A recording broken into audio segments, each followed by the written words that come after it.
And now, live at 12. ආයුබෝවන් ඔබ අදත් එක්වන්නේ ලංකාවේ අංක එකේ සමබර තොරතුරු ප්‍රකාශය ලයිව් ඇට් 12 සමගින්. අද ලයිව් ඇට් 12 තුලින් ඔබ හමුවන මම මංජුල වීරසිංහ. මම චවිකා ගුණසේකර. මුලින්ම සිරස්තල. රිෂාඩ්ගේ නිවසේදී දැරියක් පිලිසී මිය යාම සම්බන්ධයෙන් 30 දෙනෙකුගෙන් ප්‍රකාශ සටහන් කර ගැනේ. තරව්කරුගේ බැංකු ගිණුම් පරීක්ෂාවට අතපයවර. නොරච්චෝලේ ප්‍රදේශයේදී 13 හැවිරිදි දැරියකට වද හිංසා කිරීම සම්බන්ධයෙන් අත්අඩංගුවටගත් පියා සහ නැන්දනිය රිමාන්ඩ්. කොවිඩ් මර්ධන එන්නත් දිනක් තුල ලබා දුන් වැඩිම පිරිස ඊයේ. නිරෝධායන නීති කඩ කළ 149 දෙනෙකු ඊයේ අත්අඩංගුවට. නීති කඩන්නන් සොයා හෙට බස්නාහිර පළාතේ විශේෂ මෙහෙයුමක්. අයිතීන් වෙනුවට වගකීම ඉටු කරන නූතන දිසාපාමොක්.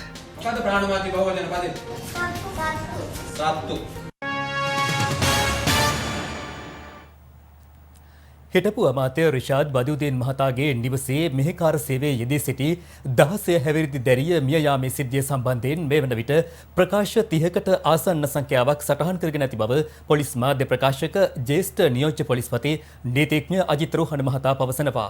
ඔහු වැඩිදුරටත් පැවසුවේ බදුදීන්ගේ නිවසට දැරිය රැගෙන ආ තැරැව්කරුගේ තවත් බැංකු ගිණුමක් පිළිබඳව පරීක්ෂණ ක්‍රියාත්මක බවයි. 16 හැවිරිදි බාලවයස්කාර දැරියක් පිලිසී මිය යාමේ සිද්ධිය සම්බන්ධයෙන් අත්අඩංගුවටගත් හිටපු අමාත්‍ය රිෂාඩ් බදුදීන් මහතාගේ බිරිඳ ඇගේ පියා සොහයුරා සහ තැරැව්කරුගෙන් පැය 48ක් රඳවාගෙන ප්‍රශ්න කිරීමට කොළඹ අතිරේක මහේස්ත්‍රාත් අධිකරණය ඊයේ අවසර ලබා දුන්නා.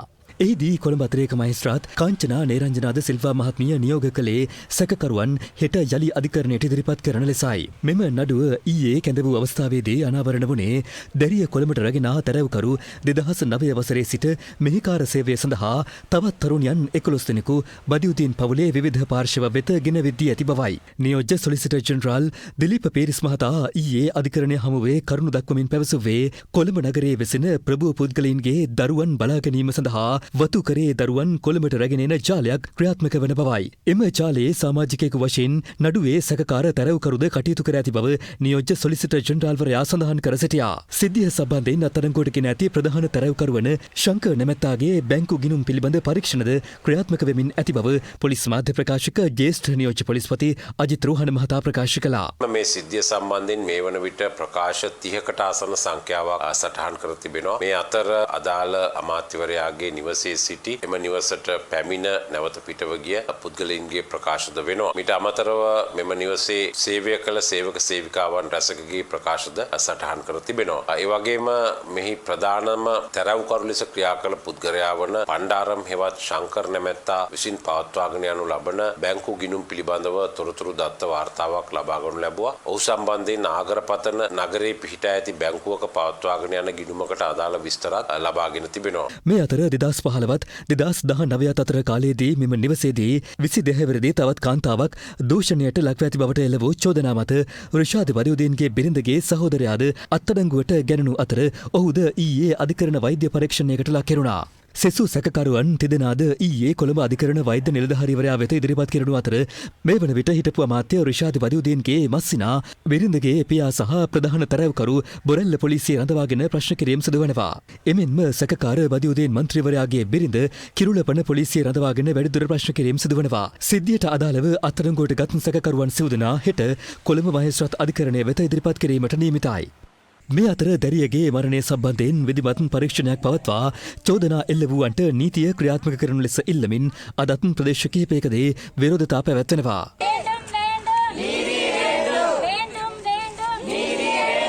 මේ අතර නොරොච්චෝලේ ප්‍රදේශයේ නිවසක ක්‍රූරත්වයට ලක්ව සිටි 13 හැවිරිදි දැරියක් පොලිසිය විසින් බේරාගෙන ඇති අතර දැරිය ක්‍රූරත්වයට ලක් කිරීමේ චෝදනා මත ඇගේ පියා සහ නැන්දනිය අත්අඩංගුවටගෙන අගෝස්තු 2 වෙනි දින දක්වා රක්ෂිත බන්ධනාගාරගත කර තිබෙනවා. පොලිසියට ලද තොරතුරක් අනුවයි මේ සම්බන්ධයෙන් විමර්ශනය පවත්වා මේ දෙදෙනා අත්අඩංගුවට ගෙන තිබෙන්නේ. ඒ වගේම යම් කෙනෙක් නිවසේ සේවකයෙක් හෝ සේවිකාවක් ලෙස යම් තැනැත්තෙක් බඳවා ගන්නවා නම් ඔවුන් විසින් නියමිත වයස පිළිබඳව නිසි අවබෝධයකින් යුතුව කටයුතු කළ යුතුයි. ඒ වගේම කිසිම හේතුවක් නිසා ළමයින්ගේ අධ්‍යාපනය කඩාකප්පල වන ආකාරයට ළමයින් ක්‍රූරත්වයට භාජනය වන ආකාරයට නිවෙස්වල සේවය තබා ගැනීම සපුරා තහනම් වෙනවා. ඒ වගේම අපේ රටේ නීති මගින් ලබා දී ඇති අර්ථ නිරූපණයන්ට අනුව ළමයා යනු වයස අවුරුදු 18ට අඩු තැනැත්තෙක් ලෙසයි නීතියේ සඳහන් වනු ලබන්නේ. මේ අතර රිෂාඩ් බදියුදීන් හිටපු අමාත්‍යවරයාගේ නිවසේදී දැරියක මිය යාම පිළිබඳව පක්ෂ විපක්ෂ දේශපාලඥයින් විවිධ අදහස් පළ කළා. බදුල්දීන් රකින්න ආණ්ඩුවේ නම් කිසි කෙනෙක් ඉදිරිපත් වෙන්නේ නැහැ. හැබැයි විපක්ෂයේ කණ්ඩායම තාම උත්සාහයක් ගන්නවා දේශපාලන පරිගැනීමක් කියලා බදුල්දීන්ව රකින්න. ඒක නිසා අපි කියනවා විපක්ෂයට මේ වෙලේ ඔබට තියෙන්නේ අර මියගිය ඒ දියණියගේ පැත්ත අරගෙන කටයුතු කිරීම. තෝරු මෝරු පැනලා යනවා. අපි දැක්ක පහුගිය දවස්වල මිහින්තලේ ප්‍රාදේශ සභාවේ පොහොට්ටුවේ උපසභාපති අවුරුදු 15ක ගෑනු දරුවෙක් දූෂණයට ලක් කරලා කොළඹ අරන් ගිහලා විකුණනවා. අද ඒ කතාව යට යනවා බදුල්දීන්ගේ කතාවෙන් නෑ මේ කතාව ඔක්කොම ගේන්න ඕනේ එළියට. ඒ නිසා ඒකට අදාළව නීති සකස් කරන්න ආණ්ඩුව කටයුතු කරන්නේ නෑ. රිෂාඩ් බදුල්ලා ගෙදර ඉඳගෙන තමයි මේ දැරිවිය පිච්චුනේ. පිච්චිලා මැරුණේ. ඉතින් කොහොමද ආණ්ඩුවට දික් කරන්නේ? ආණ්ඩුවට දික් කරන්නේ. පාර්ලිමේන්තුව ඇතුලේ අපි දැක්කනේ. මුජිබර් රහමන් මන්ත්‍රීතුමා රිෂාඩ් බදුල්දීන් මහත්තයාට පැත්ත කතා කරනකොට කවුද අපුඩි ගන්නේ? වේලු කුමාර්, දිගම්බරන්, වඩිවැල් සුරේෂ්. ඒ නිසා අපි කියනවා රිෂාඩ් බදුල්දීන් ඉන්නේ ප්‍රේමදාස මහත්තයාගේ පක්ෂේ. ඩිලාන් පෙරේරා වගේ අපි මේ දෙබිඩි පිළිවෙතක නැහැ. අපි හැමදාම එක ස්ථාවරයක ඉන්නේ. යම් සිදුවීමක් ඇති වෙලා තිබෙනවා. ඉතින් අපි කියන්නේ ඒ සිදුවීම ගැන සාධාරණ පරීක්ෂණයක් පවස්සලා ඒ අවශ්‍ය නීතිය ක්‍රියාත්මක කරන්න. දැරිය සම්බන්ධව අවසාන වශයෙන් මොන හේතුව නිසාවක්වත් මේ සිද්ධිය යට ගහන්න දෙන්න එහෙම නැත්නම් වෙන බලපුලුවන්කාර අයගේ ඒ අනසකට යටත් කරන්නට අපේ අමාත්‍යාංශයත් ශ්‍රී ලංකා පොලිසියත් ඉඩ දෙන්නේ නැහැ කියන ප්‍රතිඥාවක් හැටියට අපි ලබා දෙනවා. ළමා හිංසනය සහ කාන්තා අපචාර වැළැක්වීම සම්බන්ධයෙන් වන නීති ශක්තිමත් කිරීම සඳහා සමගි ජනබලවේගයේ දායකත්වය ලබා දීමට සූදානම් බව විපක්ෂ නායක සජිත් ප්‍රේමදාස මහතා පවසනවා. ඊයේ විපක්ෂ නායක කාර්යාලයේ පැවති හමුවකට එක්වමින් ඔහු මේ බව ප්‍රකාශ කළා. ගම්පහ දිස්ත්‍රික්කයේ සමාජ මාධ්‍ය ක්‍රියාකාරීන්ගේ හමුවක් ඊයේ විපක්ෂ නායක කාර්යාලයේදී පැවැත්වුණේ සජිත් ප්‍රේමදාස මහතාගේ ප්‍රධානත්වයෙන්. මේ රජයේ බලයට පත් වුණයින් පස්සේ කාන්තා හිංසනය, ළමා හිංසනය, අපචාර එන්නම වර්ධනය වෙලා තිබෙනවා. මේ ළමා හිංසනය, කාන්තා හිංසනය යන මාතෘකා තුළ හොඳට මතක තියාගන්න කවුරු කුමන හෝ පුද්ගලයෙක් වුවත් දේශපාලන පක්ෂය කුමක් හෝ වේවා, ජාති ආගම කුලය පන්තිය තරාතිරම බලගතුකම කුමක් හෝ වේවා, මේ රටේ දරු පරපුරට මව් පරපුරට සාධාරණත්වය ඉෂ්ට කරන්නට ඕන තැන අපි හැම විටම සිටිනවා. හැමෝටම නීතිය ක්‍රියාත්මක වෙන්නට ඕන. අද තියෙන්නේ හැමෝටම නීතිය එක හා සමානව ක්‍රියාත්මක නොවන යුගයක්.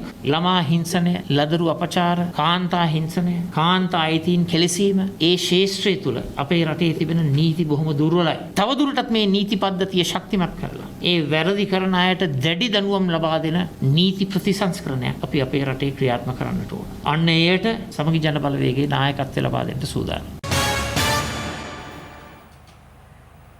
නිරෝධායන නීති උල්ලංඝනය කිරීමේ චෝදනා මත ඊයේ දිනේදී පුද්ගලයන් 149 දෙනෙකු අත්අඩංගුවටගත් බව පොලිස් මාධ්‍ය ප්‍රකාශක ජ්‍යෙෂ්ඨ නියෝජ්‍ය පොලිස්පති අජිත් රෝහණ මහතා පවසනවා. මේ අතර හෙට දිනේ සිට මුව ආවරණ නොපළඳින හා නිරෝධායන නීති කඩ කරන පුද්ගලයන් සොයා කොළඹ නගරය හා බස්නාහිර පළාත ආශ්‍රිතව විශේෂ මෙහෙයුමක් ක්‍රියාත්මක කිරීමට නියමිතයි. පසුගිය පැය 24 කාල පරිච්ඡේදය තුල සිදු කරන ලද නිරෝධායන මෙහෙයුම් වලට අදාළව පුද්ගලයන් 149 දෙනෙක් අත්අඩංගුවටගෙන තිබෙනවා. ඒ වගේම මේ දක්වා අත්අඩංගුවටගෙන ඇති මුළු සංඛ්‍යාව 52000ක් පමණ වෙනවා. මේන් මේ වන විටත් 46000කට පමණ නඩු පවරා තිබෙන අතර තවත් 6000කට පමණ නඩු පැවරීමට නියමිතව තිබෙනවා. ඒ වගේම තවමත් පළාත් සංචරණ නියෝගයේ ආකාරයටම ක්‍රියාත්මක වෙනවා. බස්නාහිර පළාත ඇතුළු වන සහ පිටවෙන ස්ථාන 13කදී කරන ලද මාර්ග බාධකවලදී පුද්ගලයන් 7644ක් පරීක්ෂා කර තිබෙනවා. ඒ වගේම ඔවුන් පැමිණි වාහන 4120ක්ද පරීක්ෂාවට ලක් කර තිබෙනවා. මීට අමතරව පුද්ගලයන් 153ක් සමග ඔවුන් පැමිණි වාහන 99ක් ආපසු හරවා යවා තිබෙනවා. පළාත් සංචාරණ සීමාවේ ආකාරයටම ක්‍රියාත්මක වෙනවා. ඊට අනුගතව කටයුතු කරනු ඇතැයි අපි අපේක්ෂා කරනවා. මීට අමතරව මුහුණු ආවරණ නොපළඳින පුද්ගලයන්, ඒ වගේම මුහුණු ආවරණ පැළඳ සිටියද ඒවා හරියාකාරව නොපළඳින පුද්ගලයන් පිළිබඳව විශේෂ මෙහෙයුම් බස්නාහිර පළාතේ සහ කොළඹ දිස්ත්‍රික්කය තුළ ක්‍රියාත්මක කිරීමට ශ්‍රී ලංකා පොලිසිය බලාපොරොත්තු වෙනවා. හෙට දිනේදී මේ සඳහා විශේෂ පොලිස් කණ්ඩායම් යෙදවීමට ශ්‍රී ලංකා පොලිසිය බලාපොරොත්තු වෙනවා. මහනුවර ඓතිහාසික ශ්‍රී දළදා මාලිගාවේ දළදා සමිඳුන්ගේ තේවා කටයුතු මල්වතු මහා විහාර පාර්ශවයට බහර දීම ඊයේ සිදු කෙරුණා. පසුගිය වසර පුරාවටම එම තේවා කටයුතු සිදු කෙරුණේ අස්කිරේ විහාර පාර්ශවය විසින්. අතීතයේ සිට සෑම ඇසලපුන් පොහෝ දිනෙන් පසුදින තේවා කටයුතු වලින් පසුව මල්වතු පාර්ශවයෙන් අස්ගිරි පාර්ශවයටත් අස්ගිරි පාර්ශවයෙන් මල්වතු පාර්ශවයටත් තේවා කටයුතු බහර දීම සිදු කෙරෙනවා. ඒ අනුව පෙරේදා දිනය තෙක් දළදා සමිඳුන්ගේ තේවා කටයුතු අස්ගිරි පාර්ශවයේ මහානායක මාහිමිපාණන් වහන්සේ ඇතුළු මහා සංඝරත්නය විසින් සිදු කරනු ලැබුවා. ඊයේ දින සිට අස්ගිරි පාර්ශවයේ මහානායක මාහිමිපාණන් වහන්සේ විසින් මල්වතු පාර්ශවයේ මහානායක හිමියන්ට තේවා කටයුතු බහර දීම සිදු කෙරුණා. ඒ අනුව ඉදිරි ඇසලපුන් පොහෝ දිනය තෙක් ශ්‍රී දළදා සමිඳුන්ගේ තේවා කටයුතු මල්වතු මහානායක මාහිමිපාණන් වහන්සේගේ අවවාද අනුශාසනා මත එම පාර්ශවයේ මහා සංඝරත්නය විසින් සිදු කෙරෙනු ඇති. තේවා කටයුතු බහරදීමේ අවස්ථාවට මල්වතු පාර්ශවයේ මහානායක අතිපූජ්‍ය තිබ්බටුවාවේ ශ්‍රී සුමංගල මහානායක හිමියන් අස්කිරි පාර්ශවයේ මහානායක අතිපූජ්‍ය වරකාගොඩ ශ්‍රී ඥානරතන මහානායක හිමියන් ඇතුළු මහා සංඝරත්නය මෙන්ම දේවඩන නෙළමේ ප්‍රදීප් නිලංග දෑල මහතාද එක්ව සිටියා.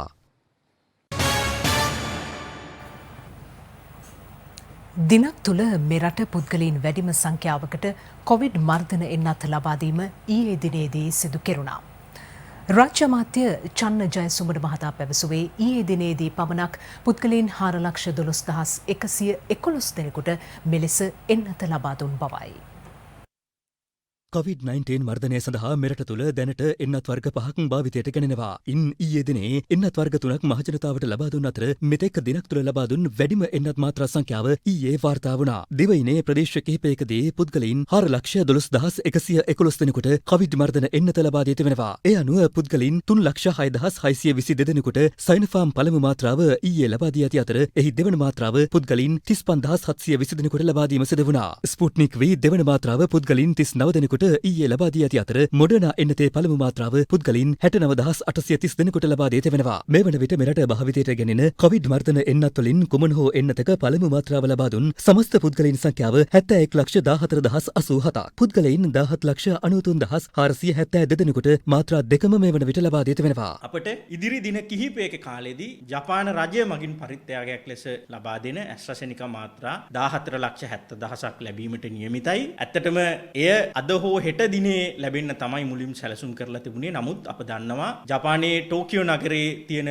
ඔලිම්පික් උළෙල නිසා ගුවන් යානාවල යම්කිසි ප්‍රමාදයක් සිදු වෙලා තිනවා. විශේෂයෙන්ම භාණ්ඩ ප්‍රවාහනය කරන ගුවන් යානාවල. ඒක නිසා තමයි මේ දින කිහිපයක ප්‍රමාදයක් සිදුවන්නේ. ඒ නිසා අප ඊටාම වගකීමෙන් කියනවා බිය වෙන්න එපා. ඔබ ලබාගත් ඇස්ට්‍රාසෙනිකා පළවෙනි මාත්‍රාවේ බලය බිඳීමක් මේ වන තෙක් සිදු වෙලා නැහැ. නියත වශයෙන්ම ඔබට දෙවන මාත්‍රාව ලබා දීම සඳහා අප කටයුතු යොදනවා. ඇස්ට්‍රාසෙනිකා එන්නත් අපේ රටට ලැබුණට පස්සේ දින 5ක් ඇතුළත උන්ට මේ එන්නත ලබා දීම සඳහා අප කටයුතු යොදලා තියෙනවා. මේ අතර අදත් දෙවයිනේ ප්‍රදේශ ගණනාවකදීම කොවිඩ් මර්ධන එන්නත් කරන වැඩපිළිවෙල ක්‍රියාත්මකයි.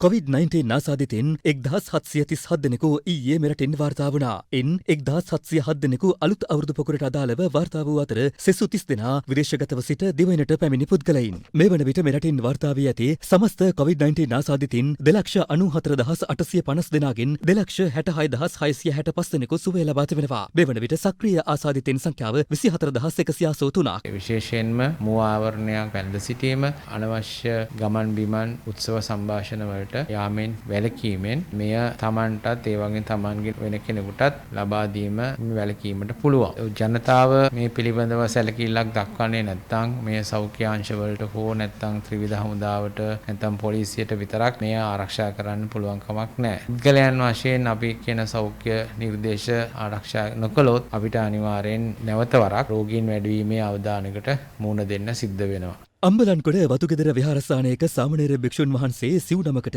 COVID-19 ආසාදනය වෙත වෙනවා. උන්වහන්සේ ප්‍රතිකාර සඳහා ආරච්චිකන්ද ප්‍රතිකාර මධ්‍යස්ථානයට යොමු කර ඇති අතර සෙසු භික්ෂුන් වහන්සේලා නිරෝධායනයට යොමු කිරීමටයි සෞඛ්‍ය අංශ පියවර ගත්තේ. මේ අතර පෙරේදා සිදු වූ තවත් ආසාදිත මරණ 52ක් ඊයේ තහවුරු කෙරුණා. ඉන් 26 දෙනෙකු පිරිමි පුද්ගලයින් වන අතර සෙසු 26 දෙනා කාන්තාවන්. ඒ අනුව සමස්ත ආසාදිත මරණ සංඛ්‍යාව 4,054ක් දක්වා ඉහළ ගියා. Live at 12. දැන් තවත් දේශීය පුවත් කිහිපයක්. ගුරු විදුහල්පතිවරුන් බොහෝ දෙනෙකු මෙවන විට දරුවන්ට ඉගැන්වීම පසෙක තබා අයිතීන් දිනා ගැනීම සඳහා වූ සටනකට එළඹ තිබෙනවා. කෙසේ වෙතත් අයිතීන් පසෙක තබා තම වගකීම වෙනුවෙන් කැපවුණු නූතන දිසාපාමොක් කෙනෙකු පිළිබඳ තොරතුරු අපට මාතලේ විල්ගමුව හිමිලියාකඩ ප්‍රදේශයෙන් වාර්තා වුණා. කොරෝනා වෛරසය හමුවේ රටේම පාසල් වසා මාර්ගගත අධ්‍යාපනය තුළින් සිසුන්ට ඉගැන්වීම් කටයුතු සිදු කරගෙන යන අතරතුර ඒද මේ වන විට බිඳ වැටේ තිබෙනවා. ඒ ගුරුවැටුප් විෂමතා ඇතුළු ප්‍රධාන එල්ලීම් 3කට විසඳුම් සොයා ගුරු හා විදුහල්පති වෘත්තීය සමිති සංගම් අධ්‍යයන කටයුතු වලින් ඉවත්ව විරෝධතාවලට අවතීර්ණ වීමත් සමගයි. ඒ හේතුවෙන් එළඹෙන ශිෂ්‍යත්ව විභාගයේ ඇතුළු අනෙකුත් විභාග සඳහා මුහුණ දෙන සිසුන් මේ වන විට පත්ව සිටිනේ දැඩි අසීරුතාවකට. සිසුන්ගේ මේ අසීරුතාව පීඩනය මනාව වටහාගත් ඇතැම් ගුරුවරුන් කුමන බාධාවක් පැමිණියත් සිසුන්ට අකුරු කියා දීමට කටයුතු කරන අවස්ථාවන්ද සමාජයෙන් වාර්තා වනවා.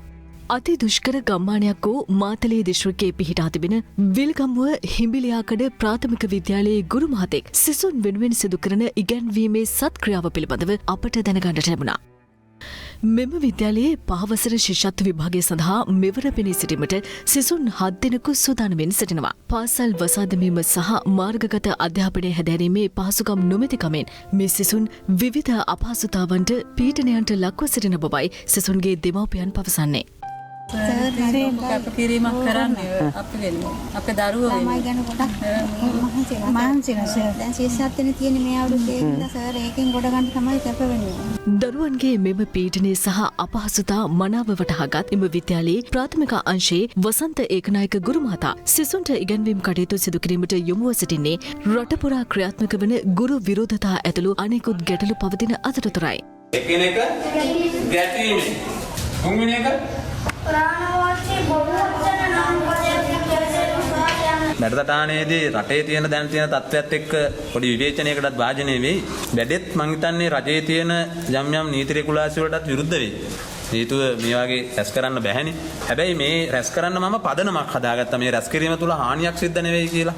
කොතරම් බාධා අවහිරතා පැමිණියත් මේ සිසුන්ගේ හෙට දිනය වෙනුවෙන් තම ජීවිතය කැප කරන මේ උතුම් මිනිස්සත්කමින් පිරුණු වසන්ත ඒකනායක ගුරු මහතා පාසලේ සිට කිලෝමීටර් 15ක් පමණ දුරින් පිහිටි තම නිවසේ සිට දිනපතා පාසලට පැමිණ ඉගැන්වීම් කටයුතු සිදු කරන්නේ කිසිදු මුදලක් හෝ උපකාරයක් බලාපොරොත්තුවෙන් නම් නොවේ. සර්ගෙන් ලොකු කැපකිරීමක් වෙන්නේ ඉගෙනීමට දරුවන්ගේ. කොරෝනා කාලේ ඉස්කෝලේ වහලා තියද්දි සර් උගන්වවද? එපාම කීප දවස්වල තිබ්බේ නැහැ. ඊට පස්සේ පටන් ගත්තා. සල්ලි දෙන්නේ නැහැ කොහොමදවත් ගන්නෙ. කෑම එක සර් ගෙදරින් ගේන්නේ. කෑම එක සර් ගෙදරින් ගෙනල්ලා කාලා ළමයින්ට උගන්වන්නේ. මෙවර ශිෂ්‍යත්ව විභාගයට පිණි සිටීමට සූදානමින් සිටින මේ සිසු දරුවන්ගේ අරමුණ හා අපේක්ෂා මල්පල ගැන්වීමට සිදු කරන කැපවීම පිළිබඳව ඔහු අප සමග හඬ අවදි කළේ මෙලෙසින්. මේ කිසි ළමයෙකුට ඔන්ලයින් අධ්‍යාපනයට සුදුසුකමක් නැහැ. කෝ මිනිසුන්ට සල්ලි නැහැ. එහෙම නැත්නම් ෆෝන් එකක් නැහැ. අනිත් එක ඔන්ලයින් අධ්‍යාපනයට මම සුදුසුෙකුත් නෙවෙයි. ඒකට හේතුව මට ඔන්ලයින් අධ්‍යාපනය උගන්වන්න මගේ ගාව තාක්ෂණික තත්ත්වයක් නැහැ. තාක්ෂණික මෙවලමකින් කරන්න පුළුවන් පාඩම් කීපයක් තියෙයි. අනිත් පාඩම් වල ළමයින්ට මේ ඔන්ලයින් වල කැප කරන්න කාලයක් සහ මුදලක් සහ ඒ උපකරණ තියෙයි කියලා මම විශ්වාස කරන්නේ නැහැ. වසන්ත ඒකනායක ගුරු මහතා මීට පෙර හඳුන්ගමුව ප්‍රදේශයේ මහාවිද්‍යාලයක විදුහල්පතිවරයෙකු ලෙස සේවය කරන කාලය තුළ එම පාසලේ සිසු දරුවන් වෙනුවෙන් සවස 6 සිට රාත්‍රී 10 දක්වා කාලය තුළ අධ්‍යාපනය ලබා දීමට කටයුතු කර තිබෙනවා. පාසල් සිසුන්ගේ දක්ෂතා ඔප්නැන්වීම සඳහා මෙම ක්‍රියා සිදු කළත් රජයේ බාණ්ඩ අවභාවිතය යන චෝදනා යටතේ වසන්ත ඒකනායක මහතාගේ විදුහල්පති තනතුරද අයමි වුණා. කාලය ගෙවී යාමත් සමග සාමාන්‍ය ගුරුවරයෙකු ලෙස සිසුන්ට අධ්‍යාපනය ලබා දීමට ඔහුට අවස්ථාව හිමි වූ අතර ඒ අනුවයි හිඹිලියාකඩ ප්‍රාථමික විද්‍යාලයේ ගුරුවරයෙකු ලෙස ඔහු කටයුතු කරන්නේ. පැමිණෙන බාධා පීඩා අපහසුතා හමුවේ නොසැලී සිසු දරුවන් වෙනුවෙන් සිදු කරන මේ කැපකිරීම සමාජයේ ඇගීමට ලක් විය යුතුම කරුණක්. ළමයි එක්ක මිනිසුත් එක්ක හොඳ ළමයි මිනිසුත් එක්ක ඉන්න තරම් සතුටක් තව දෙයකට තියෙයි කියලා මම නම් හිතන්නේ නැහැ. තියෙන හැම ලස්සන දෙයක්ම තියෙන ළමයි ගාව. ඉතින් මම විශ්වාස කරා. හොඳම දේ දෙන්න ඕනේ ළමයින්ට. ඒ නිසා මට තියෙන හොඳම දේ ටික මම ළමයින්ට දෙනවා. එසමගින් ලයිව් ඇට් 12 තුලින් සමගන්නයි මේ සූදානම. සුබ දවසක්. සුබ දවසක්.